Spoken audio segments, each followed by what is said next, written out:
misforgive. Too many mind. Too many mind? Mind the school. Mind the people. Let him go, Andre. Mind the enemy.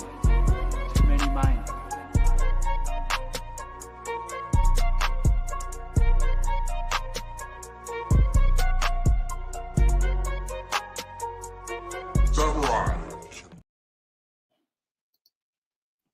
What's good, big dog? It's your boy Dre, and it's an early morning Shogun Talks podcast live.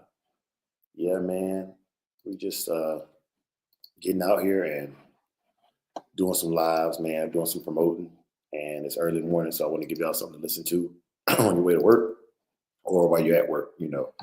So, yeah, we get right to it. I don't have any like written out topics or anything for this morning.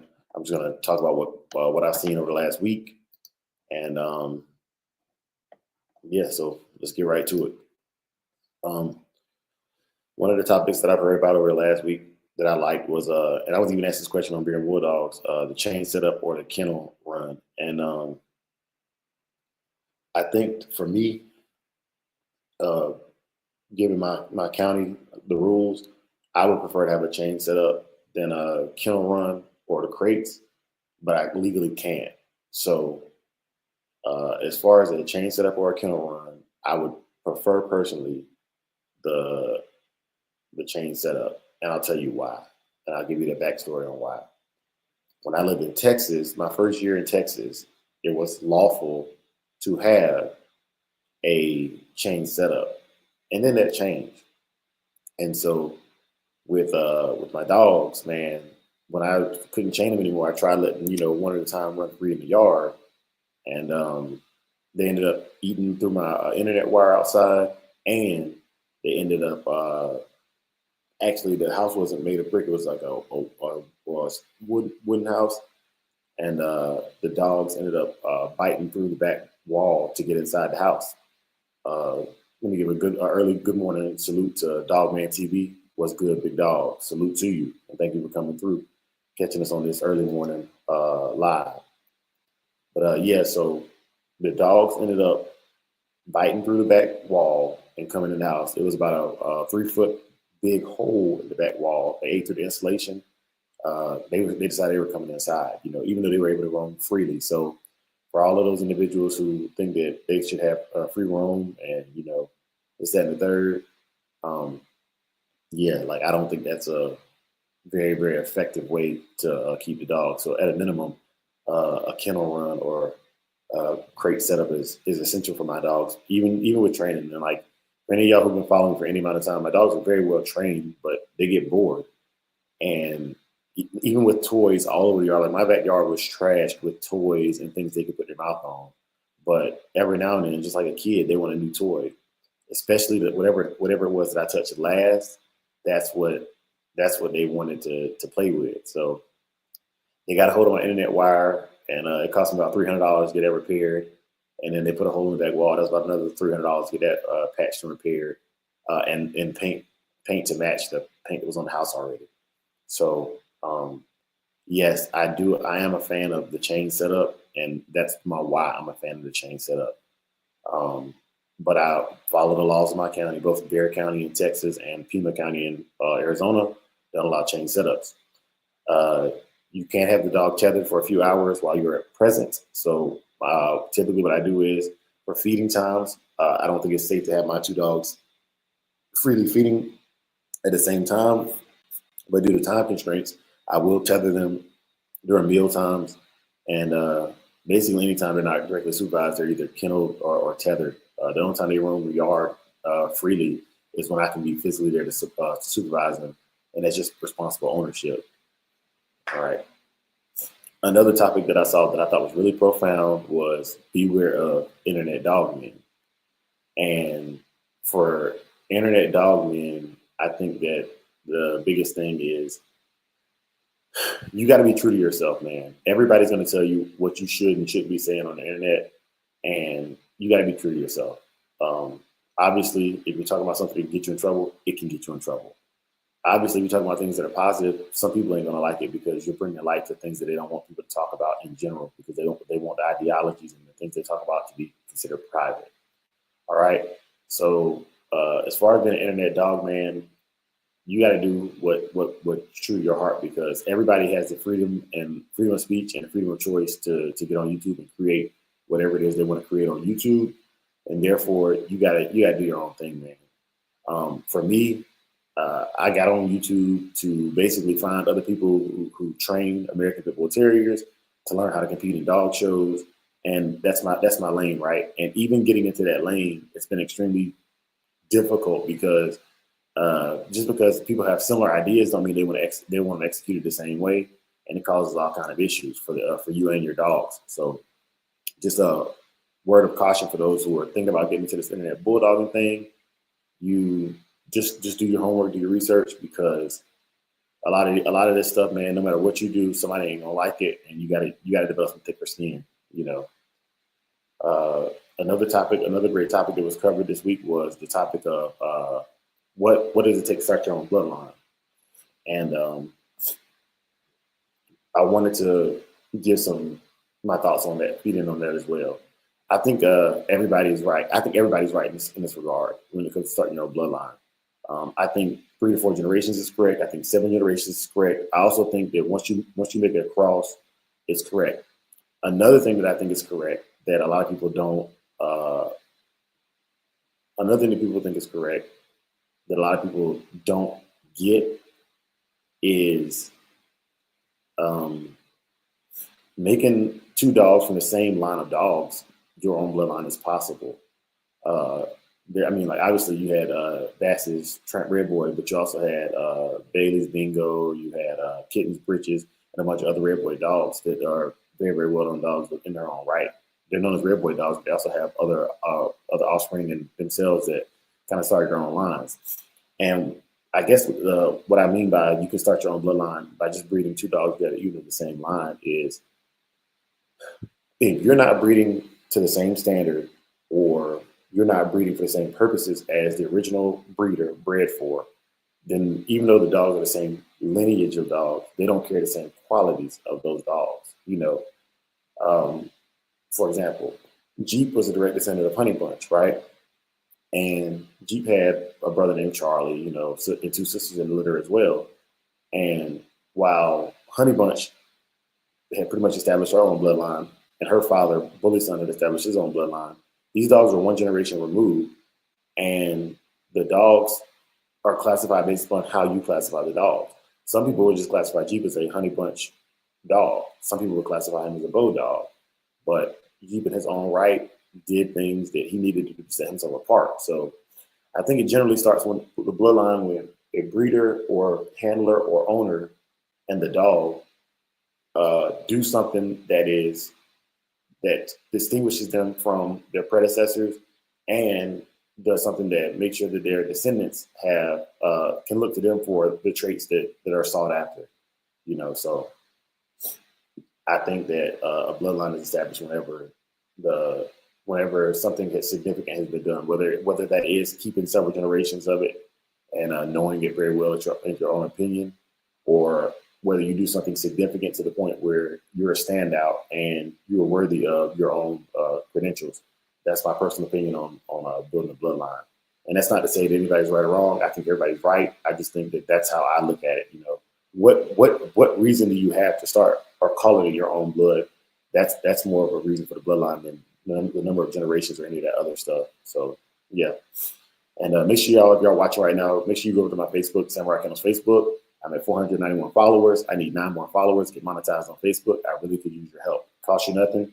Go over there, like and follow the Facebook page. It costs nothing, and you can still see the same lives over there that you can over here. So yeah, and Facebook is way easier to share stuff on too. So if you want to share or contact me, you can contact me through Facebook. Right. All right. So that's 2 things that I really just wanted to cover this morning. If y'all got any topics, drop them in the chat. I'm gonna just keep the chat rolling for a little bit. Like I said, I'm up early this morning. I started back in the gym this week, and I'm just enjoying that and the benefits of getting back in the gym and being healthy again. So yeah, what other topics were covered this week? Another topic that was covered this week was making sure you keep your dog with clean water. I think that was a very, very profound topic. I think it was a very overlooked topic, and I think it's something that everybody can agree upon that it's a good topic to just get in there and clean your dog's water. I used to use what's called a water soluble tablet called Solmit, and Solmit would sterilize the water when I lived in North Carolina. Here in Arizona, I use a little bit of bleach, but I use a stainless steel dog bowls. So I use a little bit of bleach, and I'll set it out with water, bleach and water in the dog bowl. I will allow it to sit for a decent amount of time, 5-10 minutes to let the bleach kill bacteria. Then I'll just take my dog bowls, either dishwash them or I'll hand wash them. Brother Red Leash, salute big dog. Welcome, welcome. Early morning talk, early morning chat, just kicking it. And it's good to see you, brother. So Dogman TV said, Red Boy made Bingo. Bingo made Hunter Red, Rom, Deacon Rom, 8 Rom, Hat Rom, Mangler, all that paid their own. Yeah, that's facts. That's facts, Dogman TV. Yeah, man. And that's exactly what I'm talking about. It's a matter of perspective and what it takes to make a bloodline. And I'm glad you chimed in with that information because it's very much needed. Very much needed. I'm not an end all be all. I've never claimed to be end all be all, and I love when y'all give information like that. I also got to start getting my research done on historically African American dogmen as well, to be able to bring them forward and talk about their significant accomplishments. But yeah, man. So we in here cooking it up on it. So far, gentlemen, I've covered the chain setup and why I think it's important.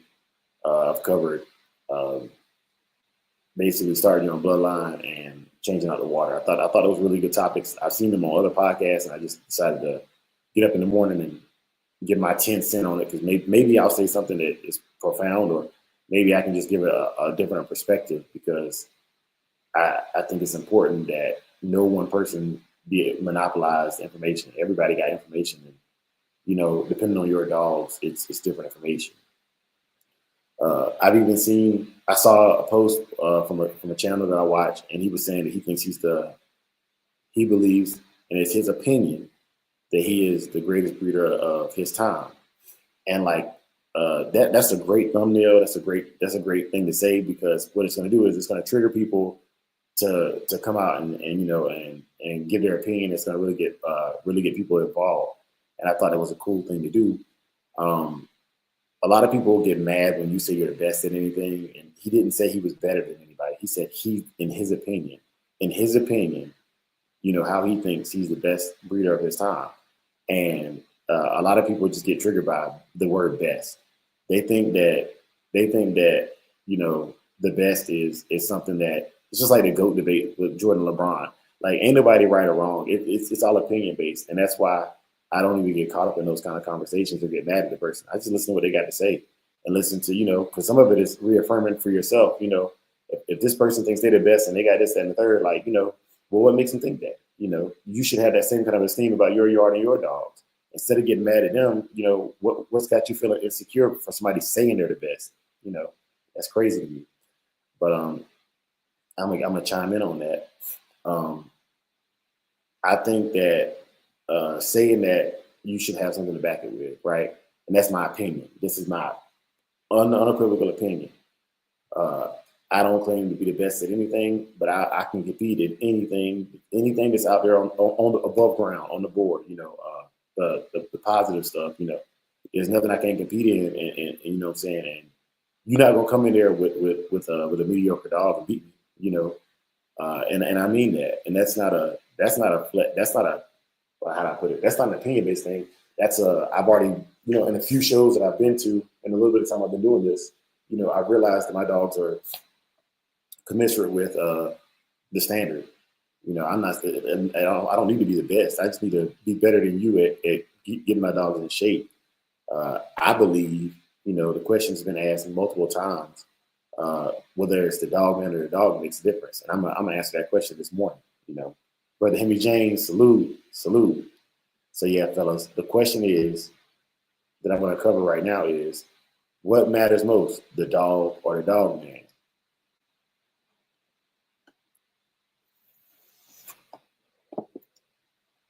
And in my opinion, it's the dog man. I used to think that getting the dog mattered. The dog has to have at least baseline a medium level qualities, but my belief is that for the dog, for example, right?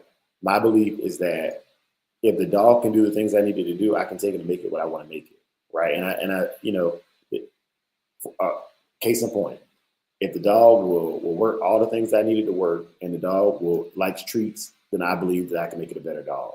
I genuinely believe that. Now, I don't know about breeding, as far as breeding aspects goes. I'm not talking about breeding. I'm talking about just making a solid dog from the standpoint of I can take it and do the wall climb, the weight pull, the slap mill, all that stuff.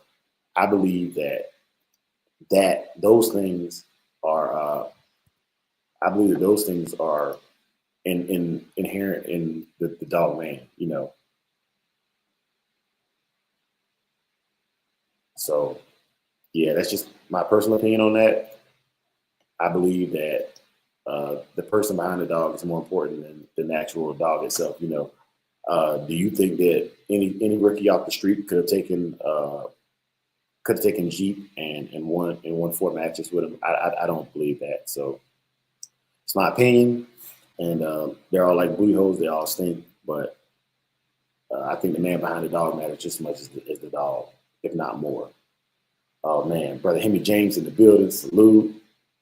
Brother Shogun up in the building, salute. I appreciate y'all for coming in here and supporting me on this early morning live, man. I've been feeling like I ain't getting the views and the likes that I'm used to, but I'm glad to see y'all in here, man. The real was up early this morning. I just got done sweeping the backyard, giving the dogs water, and hitting the gym up, man. So I decided to come on in here and talk to y'all this morning before I get ready for work and roll call and everything. But yeah, man, we're at about 17 minutes now of being live, and I'm happy to see all y'all, man. Happy to see all y'all coming through here. But yeah, so for example, I'm gonna move into the dog man behind the breeding thing, right? All right, so it's a lot of people that have offered me dogs, right? And I believe that every one of their dogs, I could use it in my program. Not because I think their dogs are great, but because their dogs show the qualities that I need for my program to make it better. And that's to me that's what's important are the things that I need that dog to have. Are they indicative in the dog?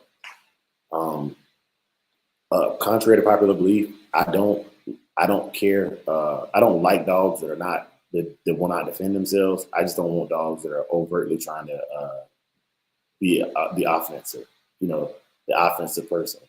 I like my dogs to kind of just chill until the dog makes eye contact or growls at them, and then I want them to take care of stuff, because when I walk around the neighborhood, my dogs are generally going to probably encounter a stray at least once a week in my neighborhood, and they have to be able to stand their ground and defend themselves. I do carry a firearm. I do carry a small katana blade called a tanto, and I also carry a braiding stick in my mesh backpack. It's a see-through backpack, so I can easily see where the items are in my backpack and get the item if I need to help my dog out. But it's not that I like a meek dog or a dog that's not super aggressive. I just don't need a dog that's that hot. I need a dog that can handle business when business comes, but I don't need a dog that's super hot for what I do.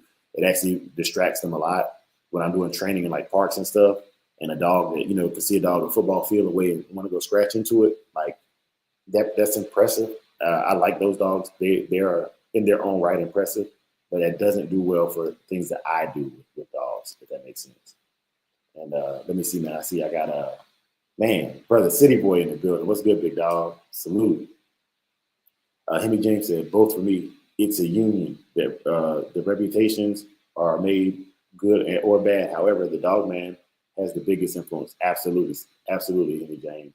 Absolutely. Mad Doctor, man. Man, let me get you glued up. I could have sworn you had your. Let me get you hooked up right here, real quick, bro. Yes, sir. Yes, sir. Yeah, man, I got you fixed, man. You got your wrench. But but yeah, man. So back to the dog, man, or the dog, man. I agree. I think the dog does play a role. Okay, there are dogs that are so timid they will piss on themselves if you raise your voice. I can't. I don't want to use that in my program. And there's if you, but there's people that need that. There's genuinely people that need that, and there are pet people, and I think there's a bigger, honest and truly, if I wanted to sell dogs, I would get lesser dogs that are not going to be as hard to handle and just sell them to pet owners. You know, there's the most, I'm trying to do this live without saying names, but y'all know what I'm talking about. There's a guy that sells heavy macho buck Mayday dogs, and he doesn't give breeding rights to them. He doesn't do anything with them anymore. They're good looking dogs, and they're super calm to the point where one of them got mounted by another male, and I'm not laughing at that person's misfortune. I ain't gonna say it's misfortune. I think it was a really good breed. I think it was a really good breeding strategy. He sells to a lot of celebrities, so he only needs to make 1 or 2 sales a year, and those sales are $5 grand, and it's just a big fun dog looking pretty. So he found his clientele, people who really don't have time for the dogs anyways. So why do they need a high energy dog? There's room for everybody. That's just not my stilo. As far as I want dogs that can do, they can do what they're supposed to do, but also for protection work, my main focus is protection work and obedience. I need a dog with just a little bit of oomph to it. Man, y'all coming through heavy this morning, man. I appreciate that, man. Brother Supreme, aka Honda. Yeah, man. He said, Dre, my dog's females were like pissed when rubbing them again. Yeah, so the contact rubbing is excitement.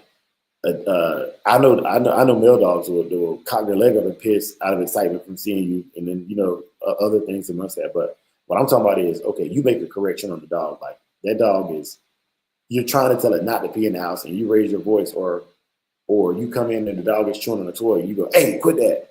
And that dog pisses on itself, man. That's that really doesn't work, because there's commands that I yell on the training field, right? Like out, here. And if I'm yelling those commands and that dog is gonna pee on itself, man, that's not a good look for the dog or me, because that's part of the kind of work that I like to do. So if the dog can't do the work that I set out to do with that dog, that's where I take issue with it. And I'm glad you said that, man, because it allowed me to clear that up. It allowed me to clear that statement up and make it very, very abundantly clear what I was talking about in that situation, in that regard. Yeah. So this is why these conversations are needed to be had, and I'm glad y'all are here, because y'all keep me grounded, y'all keep me sane, y'all keep me where I need to be at. But yeah, man, we get these lives in, and I hope that y'all are able to get something from my rambling on this morning. I didn't want to come on and be structured this morning. I wanted to come on and just talk my talk and talk about what I done seen, and and see what kind of response it is, and learn and grow and get better. Learn and grow and get better. Yeah, man. Yeah, man. Y'all got in here this morning, man. I genuinely appreciate y'all, man. I genuinely appreciate you for coming through. There's been a lot going on lately, and I've been incognito, but I'm up early in the mornings, and if I can go live in the morning sometimes, I'm gonna go live in the morning sometimes and just talk unfiltered Dre, and yeah, that's what we'll do. Y'all give me the feedback on it, I didn't post a link this morning because I'm not gonna be here forever. I still gotta go to work today, y'all, but I'm here for right now. I'm here for right now, and that's what we on. Brother Melvin in the building, man. Yes, sir. Yes, sir. Salute, big dog. Salute. I was talking to Brother Bill in his chat the other day, and there's a show in Riverside, California that I thought had gotten canceled. It was on the ADBA website last year, but it got taken off of there, man. And yeah, Orange Juice Jones, welcome to the chat, man. Welcome. Salute. Game Dog History Channel, man. Salute. Yeah, man. So there's a show in Riverside, California, April 19th. I was not tracking. I'm gonna try to throw Kazi together for it. My dog stayed close to being ready. That's why I can do the 4-week keep. My 4-week keep is not really a 4-week keep. It's they're already pre-kept. So I deworm them monthly. I get in their ivermectin or Zymetron Gold as needed. They get penicillin whenever it's needed. Definitely they got their 10-way this year, and they got their rabies shots due in June. So we're current on all our vaccinations. We keep ourselves healthy, keep our gums pink and ready to go. But anyways, as far as pre-keeping them for anything, for any activity, yeah, City Boy, that's right. Stay ready so you don't have to get ready. As far as pre-keeping them, what I mean by that is my dogs are walked on concrete, and I got so much hate from the Karens on walking my dogs on concrete or running them on concrete.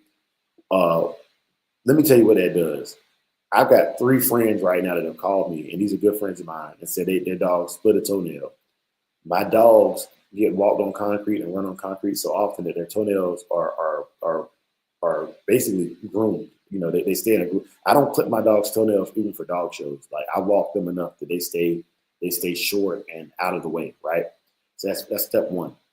And then 2, things like that, toughening their pads over time. If you don't ever let their pads go soft, they won't tear them as easy. Or when they do tear them, it's so callous that it heals back faster. Like getting ready for South Bottom show, I tore Saki's back pad a week before the show, and I was kind of mad at myself. But I use a anticoagulant known as self-rising flour. I put it in there and wash it out daily, and doctored it up with some coconut oil and things like that. And by the time I got to the show, man, you wouldn't even know. He was able to run back on. He was able to get back on the meal 2 days later. He was able to get back on the meal 2 days later. So yeah. But anyway, so for pre-keep, if I was doing a pre-keep, it's about 2 weeks of that. Toughening their pads, getting their muscles stretched out and ready for the real work. If I hit the meal or anything like that, then I keep it very, very short. Stints of 5 to 10 minutes max until I'm into the keep. And then for the keep, I'm doing 20 minutes one day, and then flirt pole, spring pole, or road work or weight pull, and then the third day, 22 minutes, and then one of the other forms of high interval training, like flirt pole, spring pole, bike work, things like that.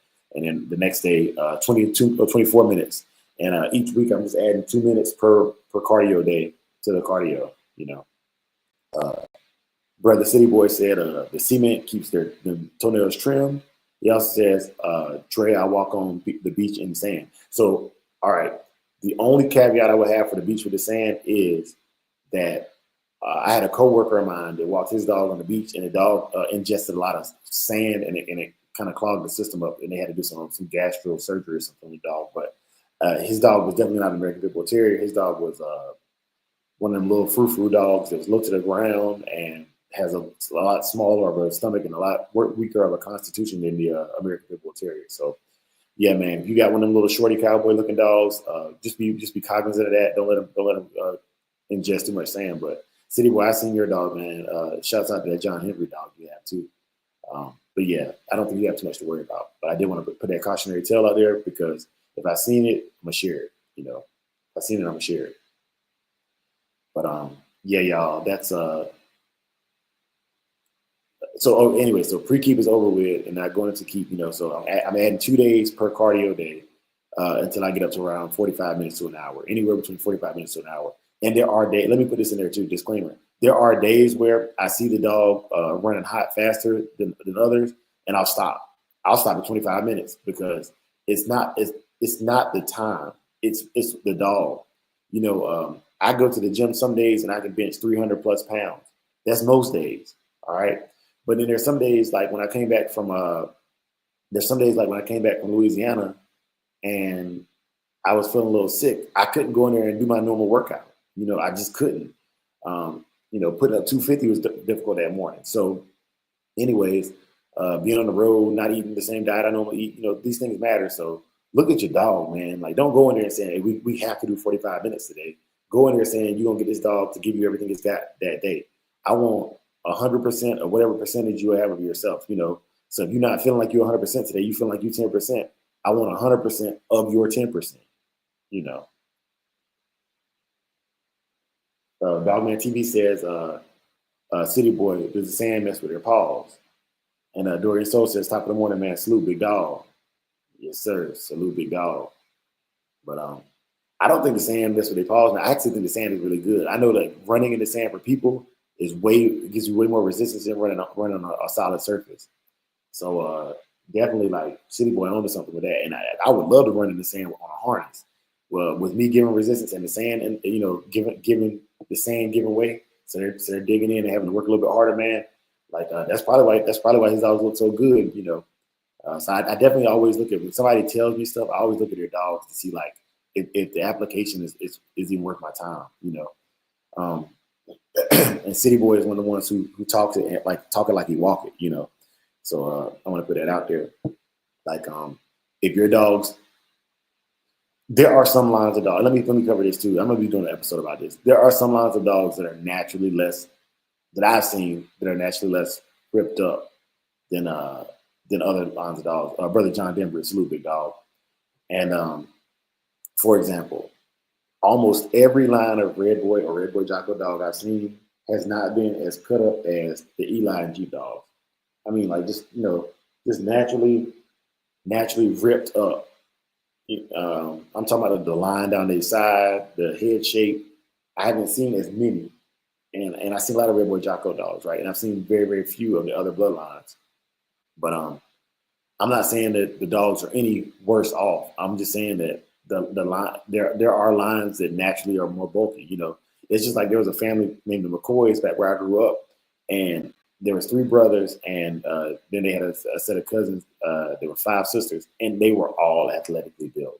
That family was just an athletically built family, and they were all good at sports. I mean, the whole family, right?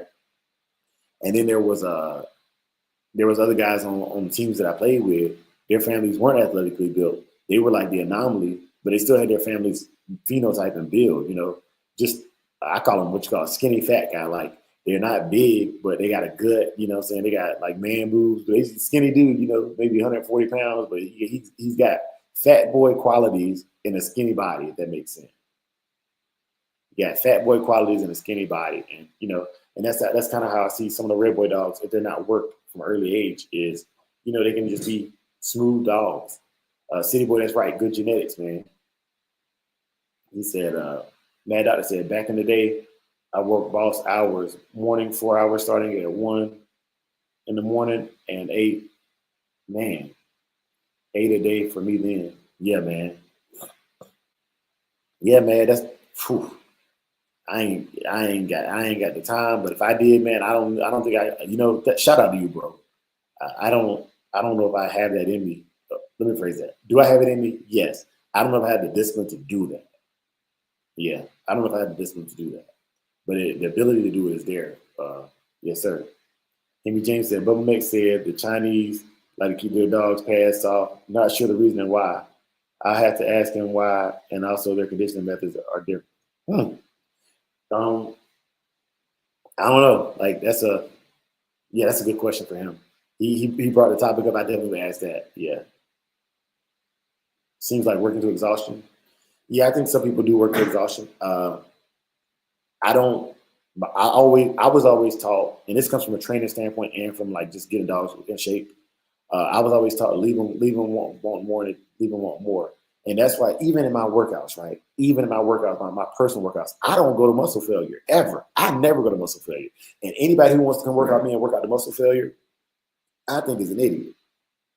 This is my personal opinion, and for all I work out with friends of mine that go to muscle failure, and I still think that's a dumb idea. And I'll tell you why. I'm not a bodybuilder. I'm a regular person. When I leave the gym, I don't know what's going to pop off. I don't know who's going to say some slick stuff, and I'm going to have to defend myself. If you work out the muscle failure, you legitimately can put yourself in a situation to get robbed by somebody who shouldn't be able to rob you, or you get into an altercation and lose because you've literally zapped your central nervous system for that day. Oh, Game Dog History said, what did I use for my dog's pads? Hey, so I don't put anything on them. I don't put anything on them as far as pad tough. What I do is if I get a cut, I use flour. I use flour and then I clean it daily, and then I add coconut oil because coconut oil is a it's like an antiseptic, almost like alcohol, but it doesn't burn. And it also helps if you have lacerations in other areas of the body. Coconut oil is great for helping it grow back. So I did want to put that out there. But yeah, it was flour and coconut oil. Those are the two things I put on my dog's paw, and it was ready by South Bottom Show. Cut the paw the week before, and it was ready to go. And we were walking on sand and all kind of stuff, man. So sand, rocks, everything. Also, another thing with the pads being cut, I definitely do check my dog's pads to make sure there's no rocks getting inside of any cuts they have on their pads, because that can cause infections, and over long term, man, them infections could turn into cancer and other things, man. So definitely keep it wrapped. And we have booties out here in Arizona as well. Game Dog History. We have these booties that you put on because in the summertime the ground is genuinely too hot for most dogs' paws. I mean, some of the homeless people here, their dogs are gangsters. They walk right through it, man. But yeah. Jeffrey Francis says, "What is the fat and protein in your dog's food?" So I bag my dog food right here, and this is like my run-of-the-mill dog food. I'll pull it up and I'll show you.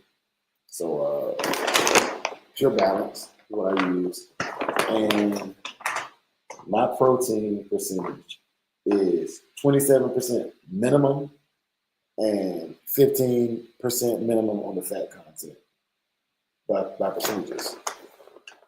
Yeah, by percentage. And it's the top two. It's the top two on my nutrition right here. Crude protein and crude fat. All right. But, yeah, man, good question. Good question, brother. Jerry Williams, salute from Facebook side. Salute. Yeah, man. But yeah, y'all, I just decided to get on live this morning, man, and kick it with y'all, man. And I'm at work and I'm watching the City Boy says, Samurai, you ever try RF1? No, I haven't, man. I personally haven't. There's a lot of old school dog man things to me that came from my mentor that I'm like, if I ain't seen it work on your dogs, I ain't tried it. I'd have to have somebody show me in person how to the benefits of RF1 or anything. Like I said, I was doing ivermectin injectable subcutaneously for almost 20 years, and then I found out you could shoot ivermectin in the dog's mouth. But I was originally taught, put it subcutaneously into the dog's under the dog's skin, and so if you got videos, City Boy, I know you make videos of your stuff, so you could actually show it. Yeah, man, I really have to. Okay, you said really have them looking good. My biggest factor for dog foods is I don't like having to change dog foods, so I use Walmart brand dog foods because I can get it anywhere. And that started. I used to be a diamond bag dog man, dog food kind of guy, and what happened was during COVID, man, a lot of times I couldn't get the Tractor Supply and get the food, but Walmart always had that Pure Balance stuff. And the main thing I look for is no corn or no soy byproduct in my food. And I want real chicken or real rice byproduct and filler for my dog food. That's just what I start off on, and it's always made me happy. So that's what I stayed with. That's what I've stayed with. And but once again, I don't think there's any right or wrong dog food. For me, it's just what works for me. What works for me, man. And that Pure Balance I found is the closest thing I can get to Diamond from Walmart, in my opinion. So that's why I use that. Yeah, man. And brother Jeffrey Francis, man, I appreciate you, man. I appreciate that question, bro. It keeps the conversation going. It keeps the conversation live and just different things of that nature. So definitely salute to you on that. But yeah, man, y'all. if you're over here and you got a Facebook, man, do me a favor, man. Go over to my Facebook page. I'm really trying to build that page, man. I'm gunning to build that page and make that page strong. You know, I need to be 515, 520 strong on there and get my weight up over there. Mad said, my kennel partner always used the bloom powder. Okay. I got to look into that bloom powder. I don't even know what that is, man. See, y'all teaching me stuff. I'm learning stuff this morning already. You said way back. All right. Okay. So yeah, man. But y'all, it's 6:03 my time. I got roll call in 57 minutes, and I'm still not in uniform yet. So I gotta get up off of here. I'm gonna hit y'all with a Christian watchword. For those of y'all who are so inclined to pray with me, pray with me. If not, that's cool too, man. But I'm gonna hit y'all with a Christian watchword and get up out of here, man. So here we go. Hold on, man. Let me shout out Heart Finish, man. Heart Finish, man. You came through just at the end of it, man. But salute to you, my brother.